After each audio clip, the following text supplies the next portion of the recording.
Blog Talk Radio.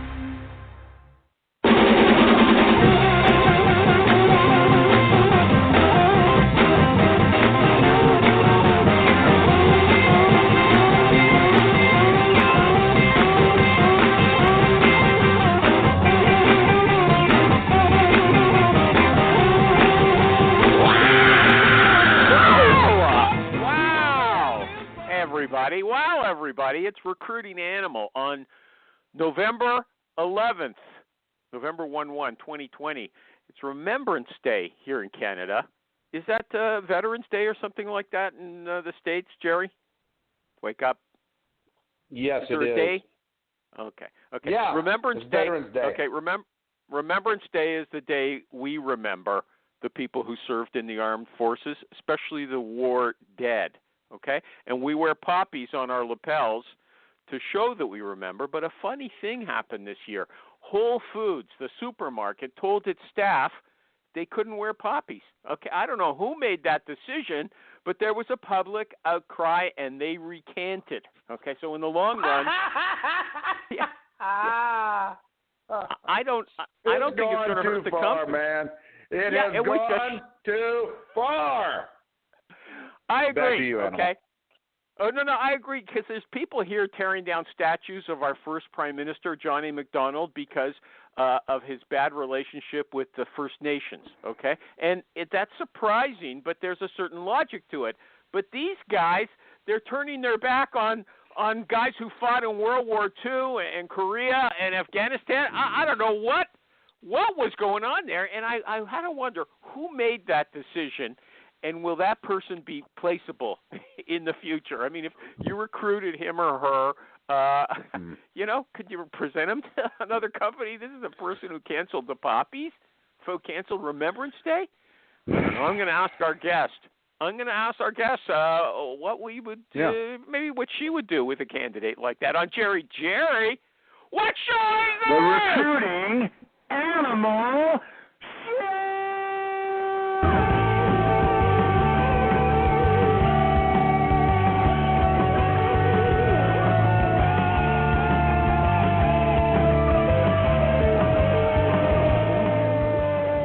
Thank you, Jerry. Yeah, sorry I'm loud, but that always wakes me up. Okay, I said I was going to ask our guest something, but first I want to thank our sponsors, StaffingDebt.com. They specialize in going after the people who won't pay you if you're a recruiting agency. You send out your candidate, they say, oh, no thanks, and they hire the person behind your back and don't pay you a fee. Gosh. You call StaffingDebt.com, and they'll get your money for you, okay? PCRecruiter.net. The Swiss Army knife of recruiting software. HireTool, HireTual, the super-duper sourcing tool that all great sourcers rave about. And Honeit,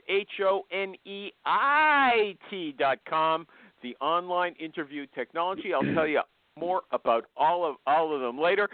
Patti Yaritz. It's Patti with an I, Patti Yaritz. Okay? Welcome to the show. Thank you. Thank you for having me. I'm excited to be here. Yeah, Hi, okay, Patti. so that's Jerry. You want to tell us what you do briefly so I don't cut you off? Briefly, I'm a tip-of-the-spear sourcer recruiter. What does that mean, tip of the in... spear? What? I had that down to ask you. What does that mean, tip of the spear? I'm at the very front end of the process, the tip of the spear. When you start a new initiative and no one has ever been in that space, call me. Well, give us an example. Jerry, have you heard that before? Is that like an American thing that I don't know about? Patti, can I clarify? Only Recruiting Animal needed you to explain that. It's a term that is so self-evident and obvious that you would have to not even understand the English language to know what he's missing. I never heard it before. You don't have to explain tip of the There's a lot of stuff I haven't heard before, but it makes sense because I understand words. Okay, you didn't know either. There, everybody. Jerry's so smart, of course he never I heard know. of it either. Knock it off. It's not that you need to know. I can understand. Tip of the spear recruiting. Got it. First contact, makes inroads, uncovers who we need to talk to, does the research, reaches out. Yeah. Okay. You're kind of an idiot for not even understanding that at a basic level. Yeah, thanks, Jerry. Is there something you want to plug, Patti, before we start asking you questions? Anything you want to plug? I'm plugging my own organization today, Diversities. Everybody wants in my space now. So everybody's all of a sudden diversity experts, and I've been in this field for 20 years. So I'm like reinventing myself. Okay, so that's one of the things you specialize in, diversity recruiting. Is that what you're saying? I've spent 20 years combining, all of the groups, not just one. Okay, and on Twitter, you are Diversities, but it's tricky. Okay, it's cute, but I would never take a name like this. DIVER, like diver, and then cities, CITIES.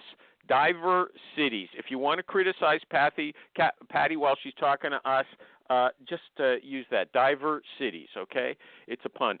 Patti, let's get down to brass tacks. You've been in LinkedIn jail twice. Am I right about that? Oh, more than twice. Oh, really? I was in there twice last year, I think. Okay. How did you get in, and how did you get out? I got in because I'm tip of the spear, and I was, looking for rare and unusual talent, so I don't get a whole lot of responses.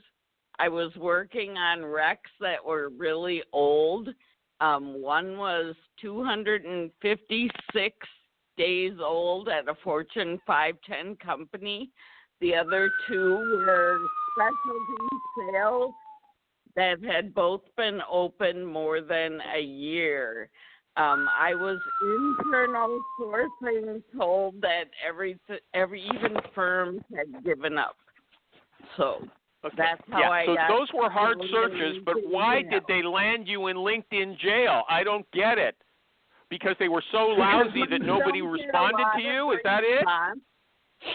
You don't get many responses because, 4 other recruiters had worked on it prior to me.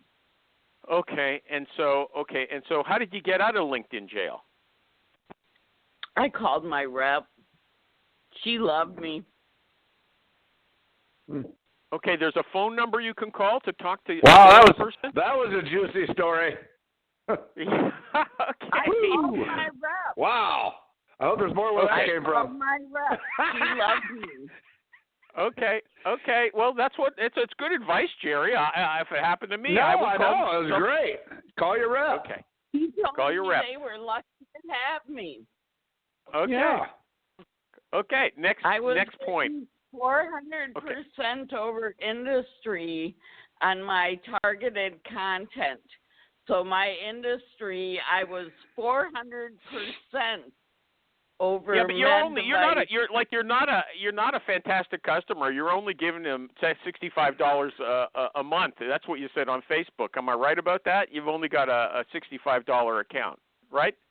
No, I was at a Fortune 510 company with a big contract at that time. Oh, okay. Yeah, well, maybe that's why they love you. Okay? Maybe that's why they love you. Can I ask for just a quick clarification?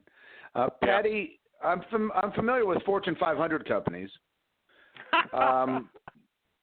Yep. Was your company like Fortune 508 or something? Like, what's Fortune 510? I'm not familiar with that. Yeah, we were in the 3 years I was there, we were 466, 492, and 510. Okay, so the Fortune 510 is your fun thing, and it's not necessarily a thing. Right. Yeah. It's just to give you an idea of Yeah. the size That's and cool. scale of the company. Yeah. Okay. Gotcha. So Yeah, most people say Fortune 500. Yeah. It's I just wanted Jerry's clarification. right. No Thank problem. you. No problem. No, thank you, I'm Jerry. not- Okay. Yeah. Tool time. People like to hear about the tools, okay? And one of the tools, you surprised me that you like, people were asking, how do you store your search strings? And you use OneNote. Is that right? For some things, yes, especially when I'm working on a multifaceted team that is partially internal, partially external. I keep my notes in OneNote, and then I can share them. Oh, your whole search notes all go into OneNote. Is that what you're saying? Right, and then I can keep track when I talk to hiring managers, interesting people, and kind of keep a I have never dialogue. used OneNote. Jerry, have you ever used OneNote? No, I have not. Me neither. No, I have used not. to hear about it like 10 years ago. People liked it, but I never met anybody who used it. Okay, so OneNote. You also like Insightly. I've never heard of that before. What is it?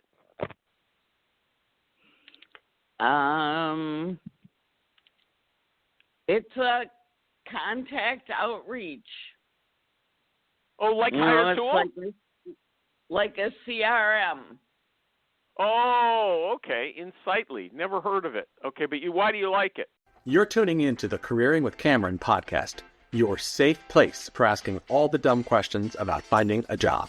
This is the place for you to get a clear, step-by-step roadmap for your career journey, including things you haven't even thought of. If you're a bright, data-driven individual in a STEM field who struggles with people skills, or you're just finishing college and wondering what's next, you are in the right place. My goal is to help you feel ready and empowered, not just apply for positions, but find work that truly aligns with your passions. I do what I do because I believe no one should have to navigate this alone. For 20 years, I was on the other side of the desk as a recruiter. I saw what worked, what didn't, and why. Now, as an ICF certified professional coach, I'm bringing the insight to help you, helping you think like a recruiter so you can land the job you want.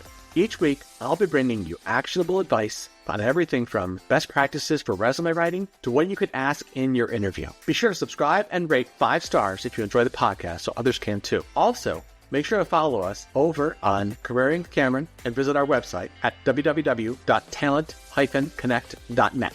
See you October 15th, where episode 1 will be released to discuss the number 1 reason why you're not getting a job.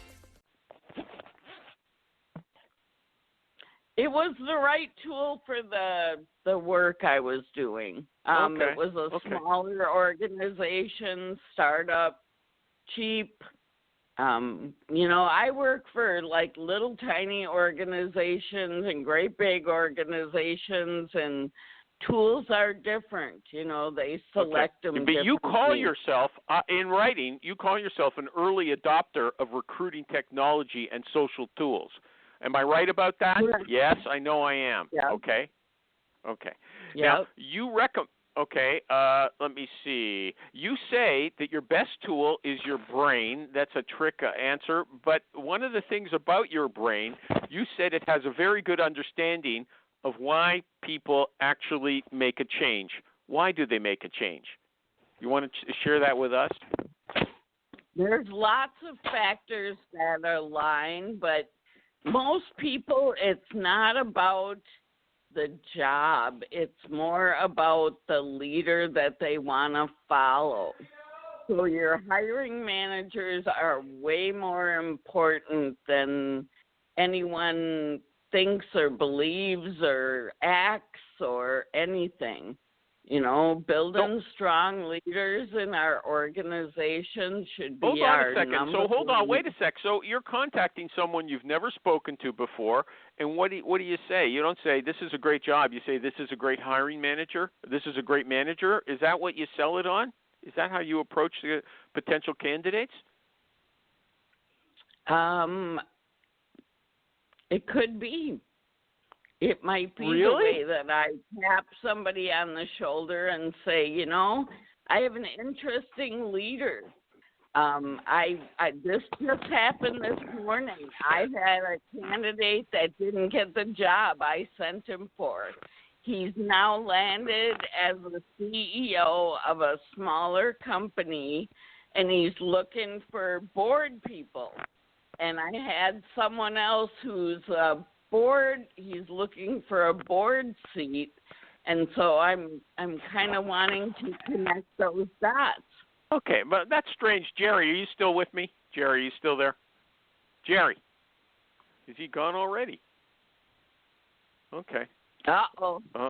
Well, maybe Michael G. Cox can help me. Michael G. Cox, are you with me? Yes. Okay. Patti just said that she thinks people leave companies so they can work with a more exciting man. Have you ever sold a job based on the manager? I never have. I never heard of it. Well, I use that, but I would say that's a small factor in most of the recruiting that I've done. Maybe in these tiny startups, everybody in the community knows each other. So is that what you're talking about, Patti? Is that what you're talking about? No, I've used it in larger organizations as well, even the Fortune 500. Okay, so hold on a second. So wait a second. So I just want to get, so in the intake session, do you say to the manager, look, who the people work for, they're going to work for, is a big selling factor. I have to know a lot about your management style. A lot, not just a normal, I'm not a micromanager, okay? So do you actually go into depth about what kind of managers they are when you take the job order? I do. Oh, really?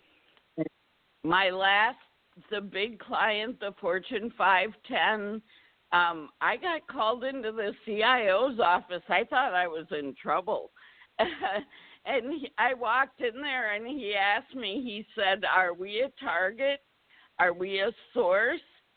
Or are we a preferred, organization in this market? And this is my first meeting with the CIO.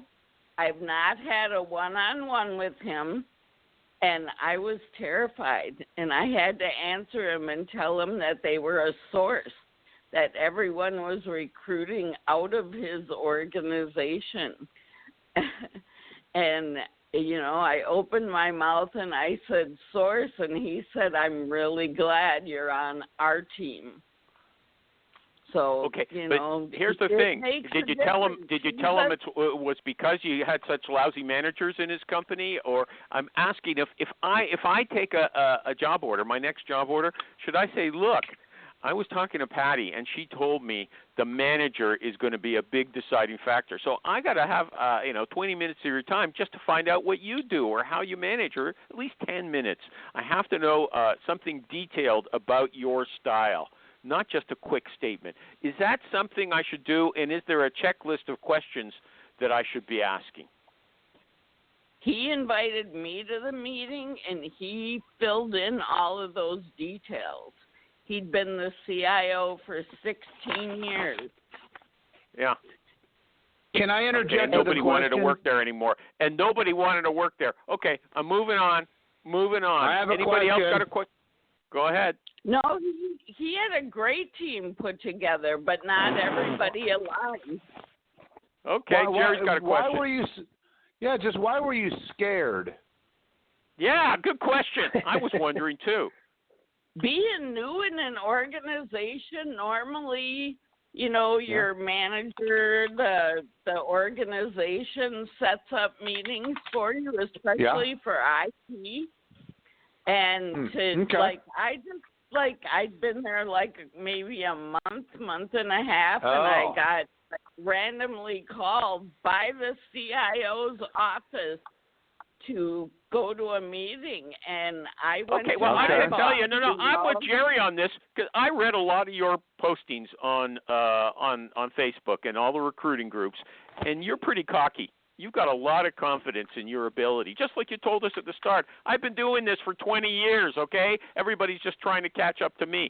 So I'm surprised you didn't go into this guy's office with that attitude. Listen, pal, I'm doing you a favor by being here. I mean, I'm surprised. I'll just say that. Yeah. In your face! I mean, I would be scared, you know, okay? I would be scared, but Jerry wouldn't be scared, okay? Let's maybe just use a different word, okay? Nervous, apprehensive, rare. I was cautious. I was nervous. Yeah, Okay. there you go. Okay, all right. Okay, We've handled one of my favorite questions. that. Here's one of my favorite questions. Do you ever persuade someone who has no interest in a job to take a look at it? You contact the person, they reply, no thanks. Do you try to turn that person around if you're interested in them? Oh, every day. Give me an example. Excellent Tell me a story, answer. please. Love it. Tell me a story about that.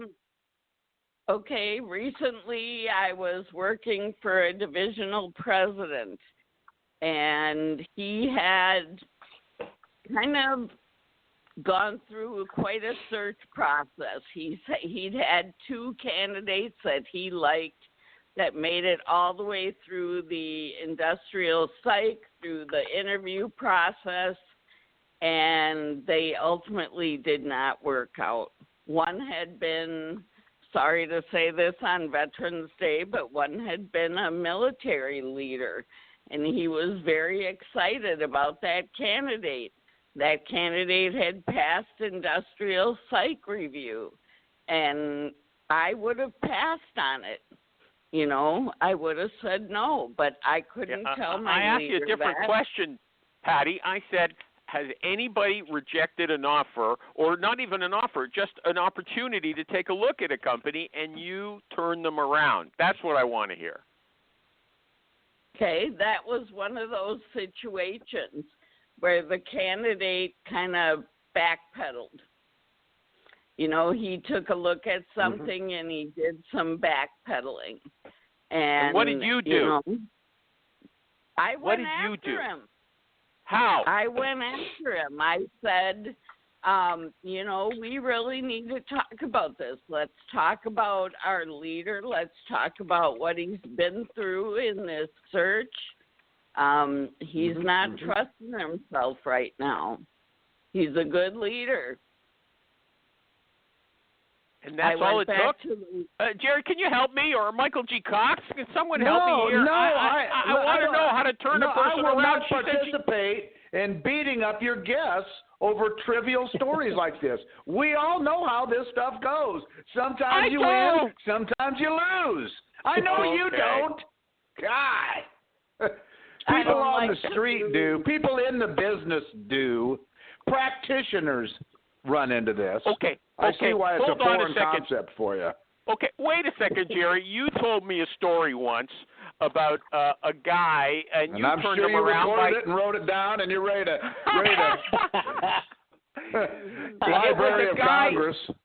I think you sold him on the commute or something like that, or a way to get ahead. Yeah, must have been on a roll that day. Must have really needed a placement. Maybe I spent more money than I should have that month. I don't know. Catch me some other time, and the guy complains about the ride, I'd say, yeah, that drive sucks. I'm with you. Take it easy. Okay. You know, seriously. I've done the commute before, too, yep. I had a candidate driving all the way to New York, and I got her moved closer to Philadelphia, so I'm there with you, Jerry. I get it. Yeah. Yeah, but what I want to know is, let's say, have you ever had a case where someone rejects an offer and you turn them around and get them to accept it? Correct. In the situation I was explaining, we had a leader kind of back out of the situation, and when I explained why the divisional president was making decisions the way he was, it made more sense to the candidate. So sometimes you got to do the two ends against the middle. Okay, here's another question. Is it okay to encourage someone to take less money? You know, they say, look, I'm making more than that already, or I'm making that much money here already. And you say, there's a reason to move here and take less money. Will you do that? Is that insulting, or will you do that? I have lots of people that'll move for less money if there's an upside. Really? So I work so, with small organizations where everybody's not fighting with, a VP for their next role as a director because there's only 2 spots. I work with organizations that are growing, and they'll have more opportunities and room to spread out and grow. And that's what you tell the candidate. You say, look, it's less money, but so what? There's an upside, just like you told me just now. Is that how you present it? Yeah. Yeah. Okay. And whereas you said you were full of fear when you went into that CIO meeting, when you actually have a candidate on the line and say, I want you to take less money than you're making now to move to a new job, you have no fear about telling them that, right? You're not shy about it. Is that what you're telling me now? Correct. I do it all the time. That's a big deal. You're telling someone to make a life decision, take less money, okay? And you don't mind doing that, right? Not everybody's all about money. Some people are more about the opportunity and the chance. I'm sure that blows your mind, Animal. It does blow my mind, okay? It does. Michael G. Cox, are you with me or Jerry? Go ahead. What? No, I'm just going to say before Michael G. Cox answers, sometimes people are in a dead-end job.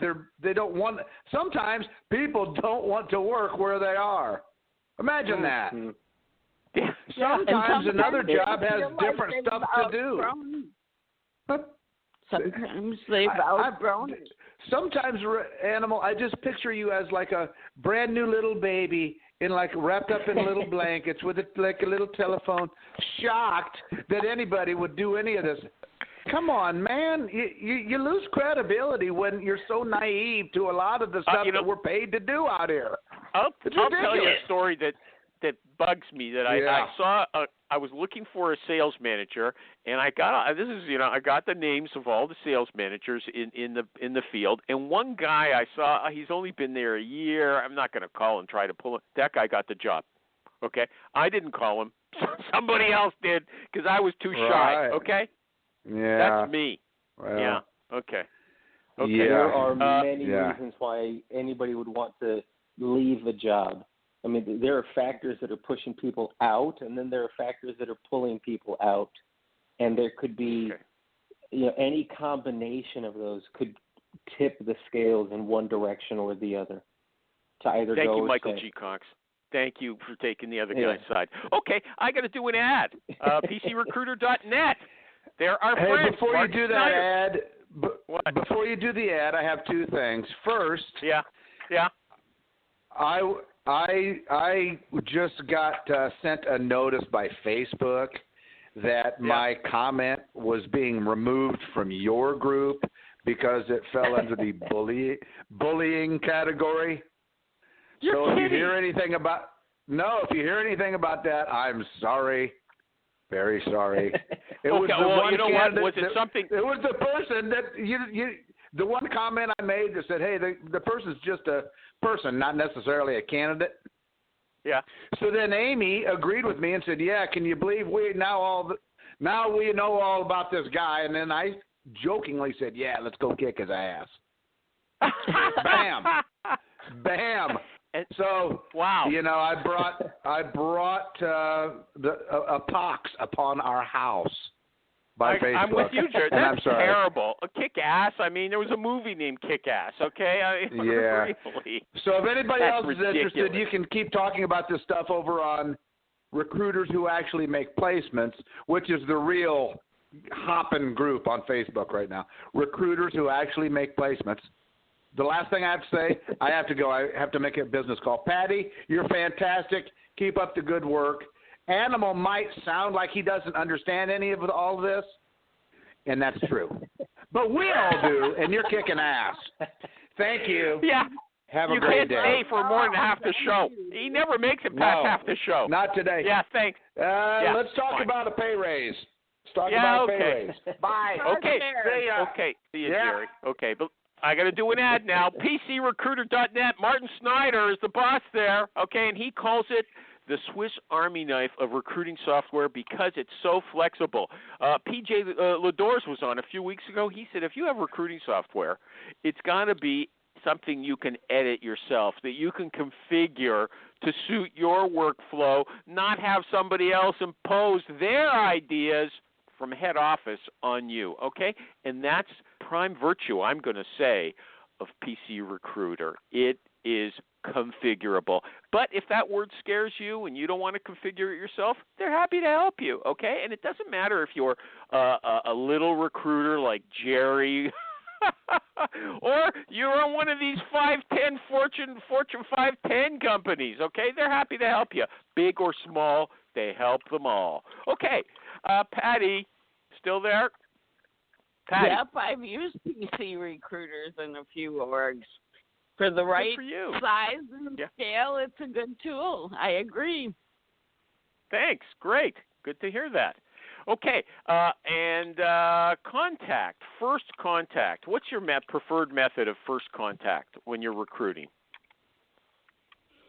I like to find a common ground, but I typically outreach in like email or phone if I'm comfortable. Email usually gives people a chance to, do a rejection without personal contact.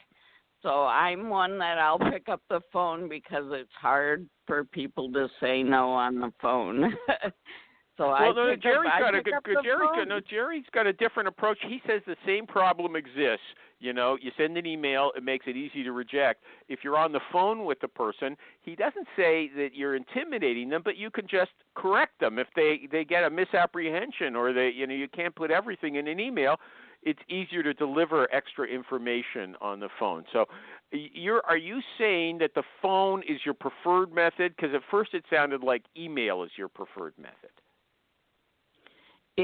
No, I'm an old school recruiter, so 100 calls a day. Remember those days? Yeah. You can tell by my voice. I did 100 calls a day for a lot of years. Okay, but and will you use voicemail? Do you leave voicemail? Not so much anymore, but I used to. Okay, so let's say no voicemail, but you're phoning them. How many times will you phone them if you're not getting through? Nowadays, maybe 2 times. I don't want to become a spam robot. I'm not AI. Really? Because I know some great recruiters who never give up.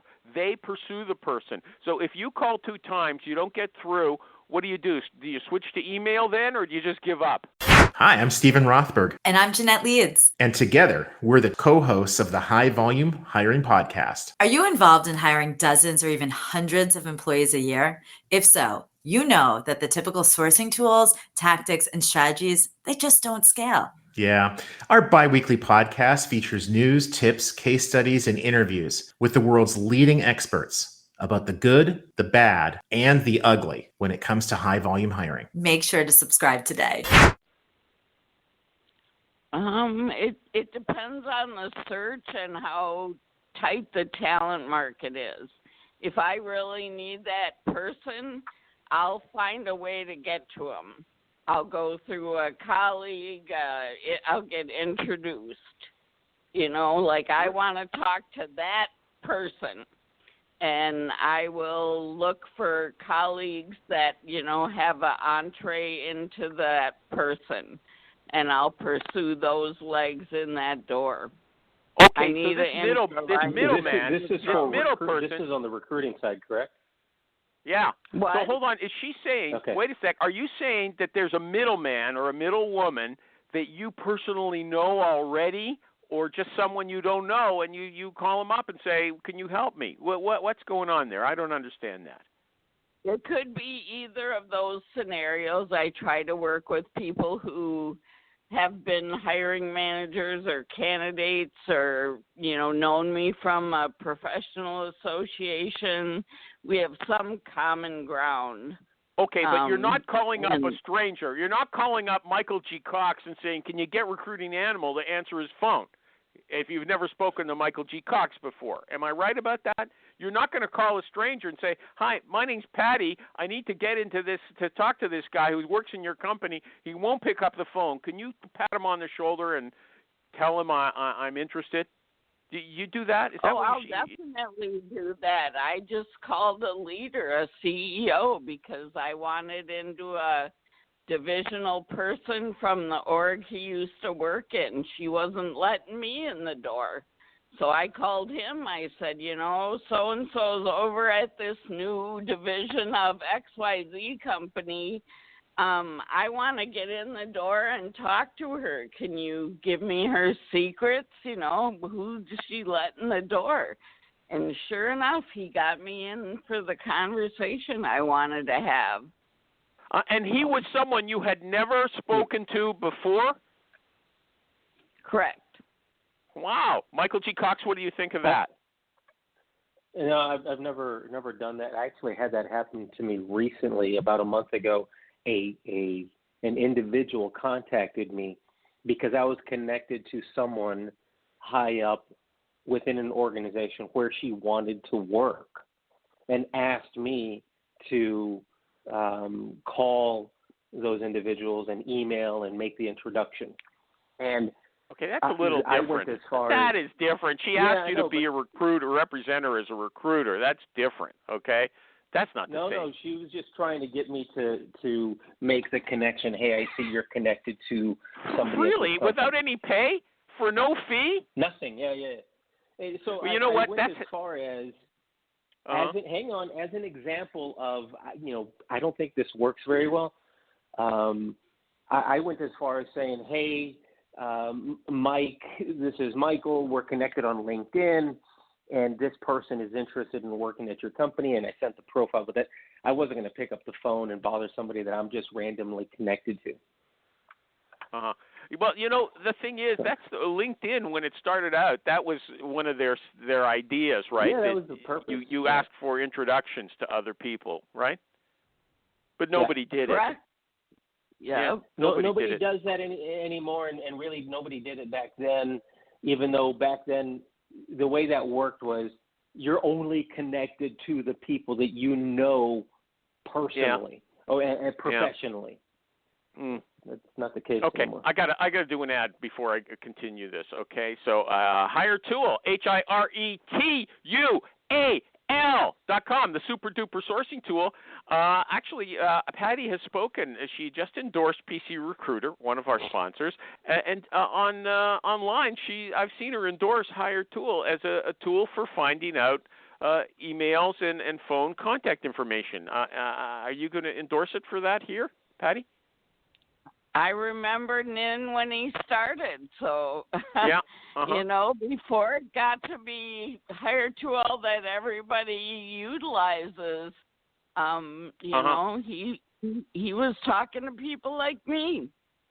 Yeah. Well, he's a sponsor of the show. He's a sponsor. I turned him away back then. I said, I never heard of you. You're a startup. I said, you can't afford to advertise on the Recruiting Animal show, but he pestered me.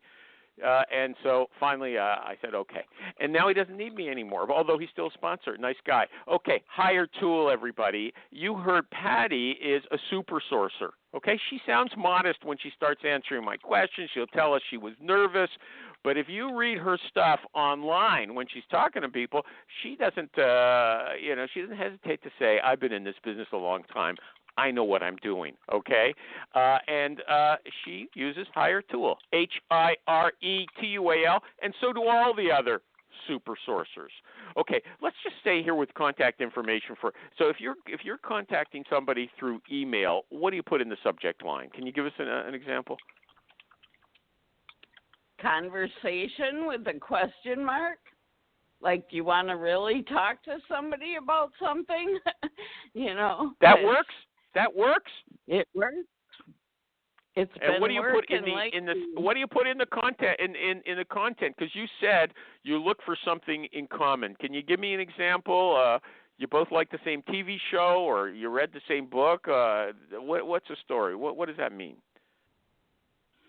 I see your organization is interested in, might be sourcing, might be diversity and inclusion, might be, they're on a new journey in their DEI, process. They might be new to recruiting. They might be building a talent acquisition team. But hold on. So, that's when you're are you telling me right now that you recruit a lot of recruiters? Is that what you're saying? I thought you were recruiting a lot of tech people. I recruit mostly executives, to be honest, but I do quite a bit of tech stuff. So, okay. My last but you're saying my last client had a division that was SaaS. And so of, the 7,000 person organization, there was a little teeny SaaS team. I don't know. You've lost me. Let's just go to the peanut gallery here. Area code 408 came on. Any questions? Area code 408. You don't have to. Okay. You can stay silent. Just lurk, But I'd like to give everybody an opportunity. There's no other show where you can call in and they'll give you the floor, okay? That's what I'm known for. You scare people. This is really fun. I'm loving it. Okay. You're not Michael scary. G. Cox? Yeah. Okay. I'm not. Jerry's scary. Michael G. Cox is scary. Do you have a question for her, Michael G. Cox? Any? Okay. So in the body of the email, you kind of told us you don't. Okay, and so you don't really like to pester people. I think I don't know. I'm surprised. Okay. Okay. Let me see. If I'm focused. I'm really targeted in who I outreach to. So I know usually I'm, close to the right people. I'm not somebody that sends out a bunch of spam. Okay, you don't hesitate to tell people that counteroffers rarely work. I've seen you say that. How do you know that they rarely work? They just, there's like an intent to them, and they just don't usually work out for the candidates very well. So okay, well, just saying they might. You know what? I mean, so you're not offering any proof. You're saying just take my word for it. They're not going to work, honey. Okay, you better think again. Might work in the short term. They might work in the short term, but long term, that person just kind of shot themselves in the foot. They're going to make themselves limp through the rest of their time with that organization. Now, here's a question. Someone asked, what do recruiters need to do to improve?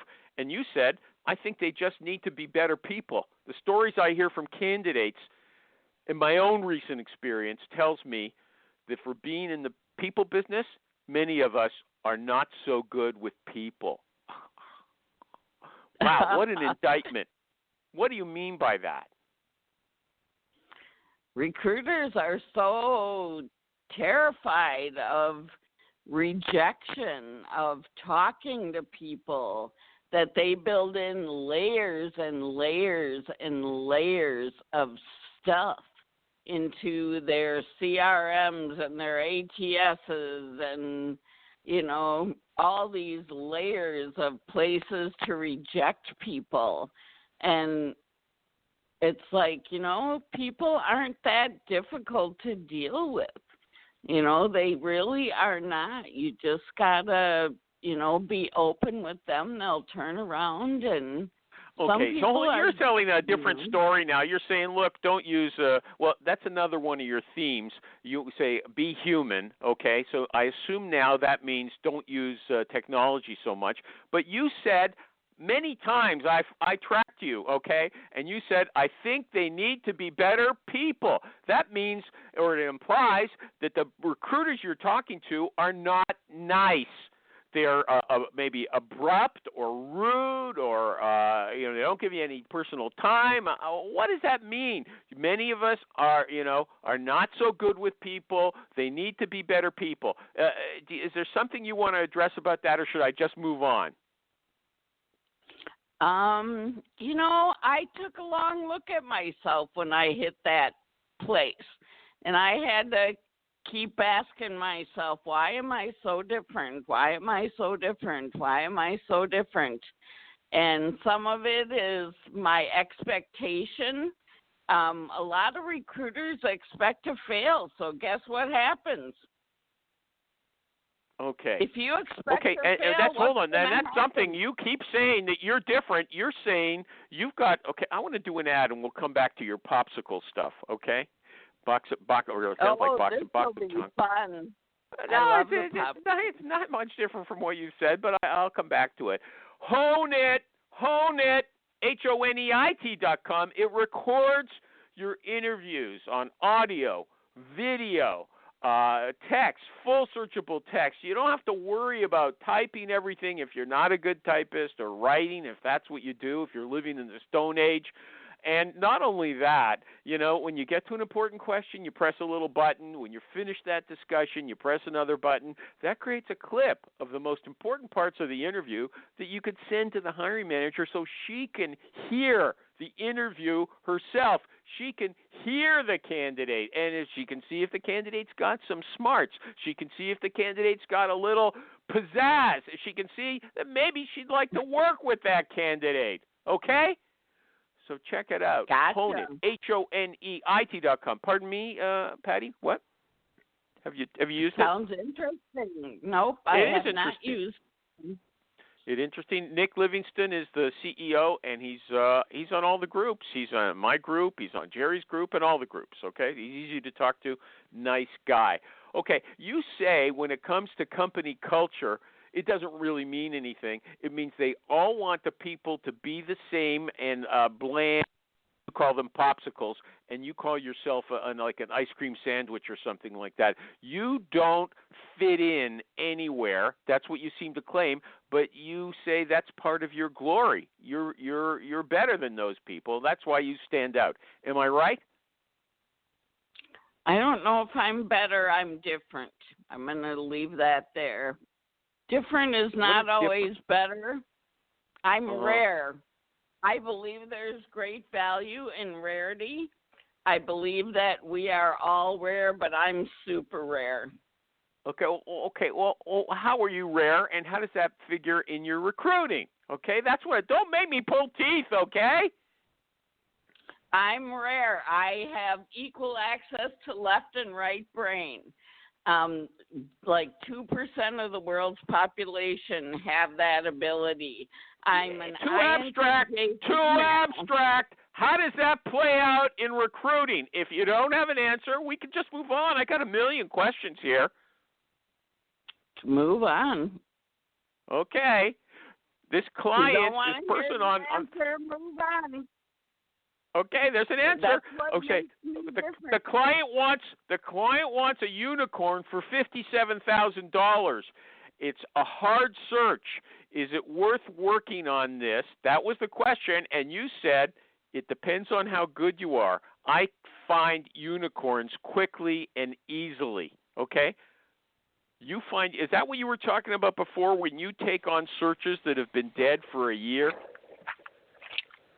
When you're rare and unusual searches don't scare you. Okay. Michael G. Cox, you want to help me there? Am I pushing this too much? I mean, what's her special power? I'm not a sorcerer, and so the finding part isn't something that I'm particularly ever focused on. I think more important than the finding those rare unicorn types is the engagement. I need to be able to engage an individual versus just having a name on a list. So but I'm not maybe a that's list part of person her rarity. either. I'm not a list person either. I like to deliver 3 to 5 interested and qualified candidates because I don't work very much in the scenario where they want 50 people to reject. Okay. Yeah, I think I'm losing it. Microaggressions, you said they're a big problem. Are they? Microaggressions? I'm hearing it all through the larger organizations where diversity talent is, they're told when they're hired, we want you, we want you, we want you. And then they get to their first meetings and we don't want to hear you talk, though. We don't want you to show us anything that's different. Those are microaggressions that people see and feel if they're from, different places, have different ethnicities, different ideas.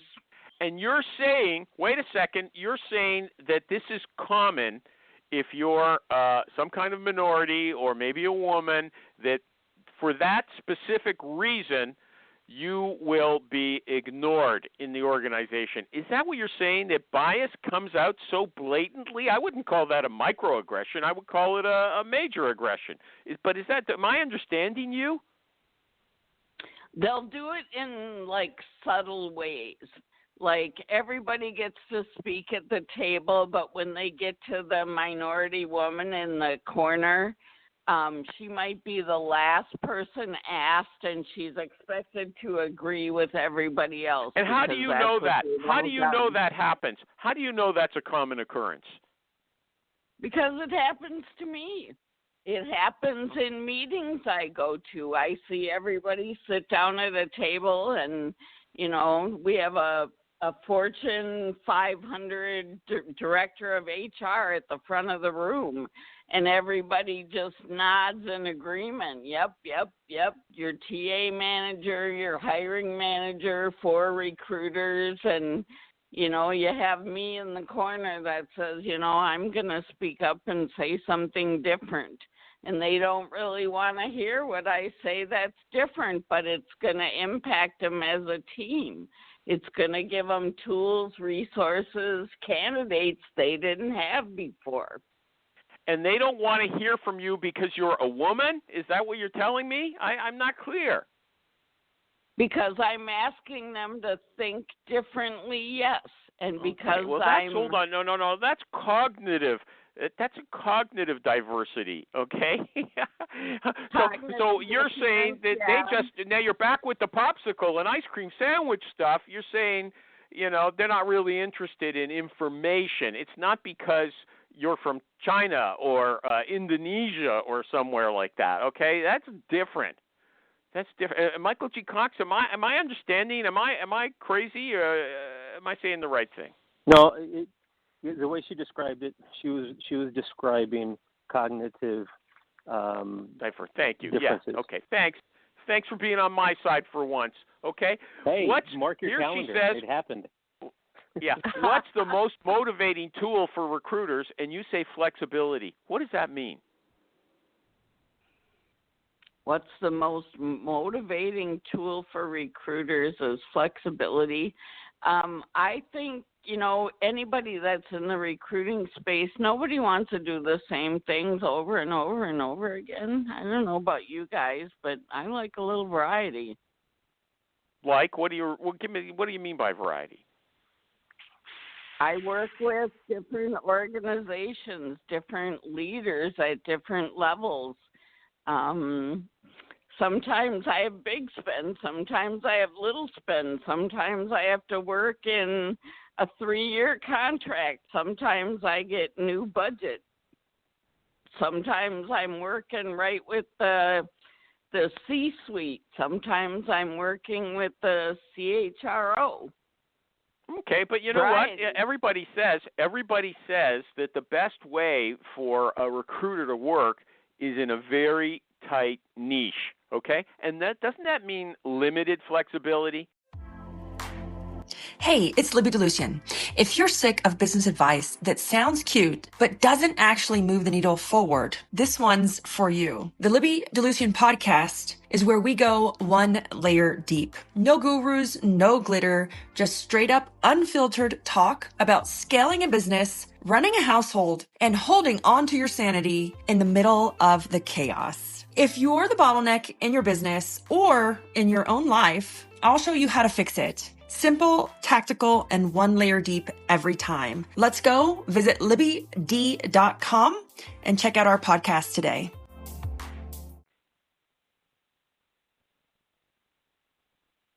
I'm not sure. I think you're talking about more of a outside recruiter, aren't you? Animal? No, I'm talking about her. Patti said that. Okay, sorry. Now you mean what my thought was a niche. You mean an internal recruiter doesn't work a niche. Okay, so you got me. Correct. Patti, so the time's almost up. I was all over the place. I never had 2 days that looked the same. How we doing? Okay. This has been fabulous. Wait, it's not up yet. I'm going to ask you now. Is there some questions? I mean, I got tons of questions. I tracked you all over the internet. Are there any questions that you think that I should ask you this first time that you're on that I haven't asked you yet? Otherwise, I can continue with my choices. But I'm putting the ball in your court. Is there anything you want to talk about that I haven't talked about? Because you seem to think that you know something that other recruiters don't. And if there's something that you'd like to share in that line, I'd be happy to hear it.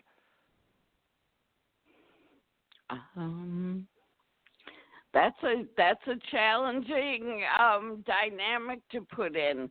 I would just say, stay on your human journeys, keep being human and open to possibilities and questioning yourself. See, you're a typical guest, high level, and I have to corral you. I have to ride you like a bucking bronco, okay? For instance, I'll give you another one. Which IT role have you found the hardest to fill? You said near field communications engineer, okay? I think you said it took you a year to fill it. Is that, or the company took a year to fill it? Near field communications engineer. What was so hard about that? They had to, one, be in Montreal, and two, they had to meet ITAR regulations, which is anti-terrorism, so they can't come from China, Tehran, Japan. There's a long list of ITAR countries where you can't consider people from. And they had to be able to work with heat-treated metal. Okay, and so it was open a year when you got it, or what was the story there? I waited a year for my candidate. I found the guy. He was referred to me by another candidate, but he was at a big university involved in a study that he didn't want to walk away from. So we found him. I talked to him. I just, I had to ask my hiring authority, can we wait a little bit for this guy? And it was awkward and uncomfortable. I don't like that dynamic at all, but that's what we ended up doing. We waited a year for the candidate to finish his big graduate. Final question, and that takes me to the final question. How do you ask for a referral?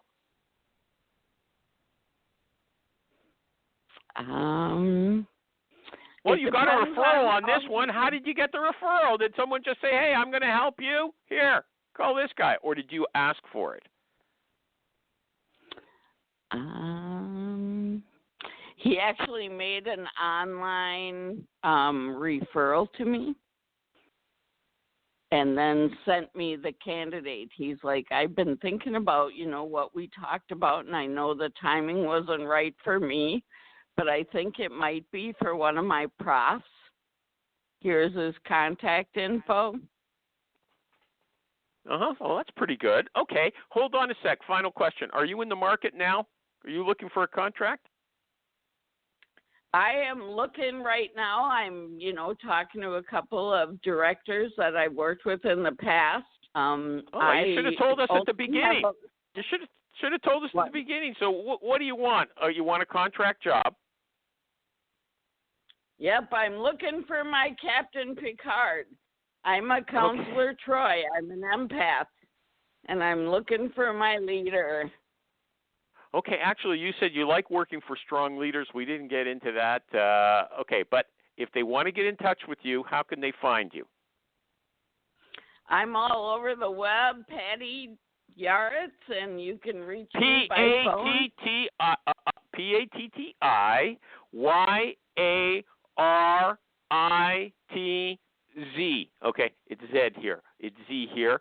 Michael G. Cox, Jerry, who's no longer with us, and our new friend, Patti Yaritz. Yep, I always tell them like the crackers. Like okay, crackers. Thank you!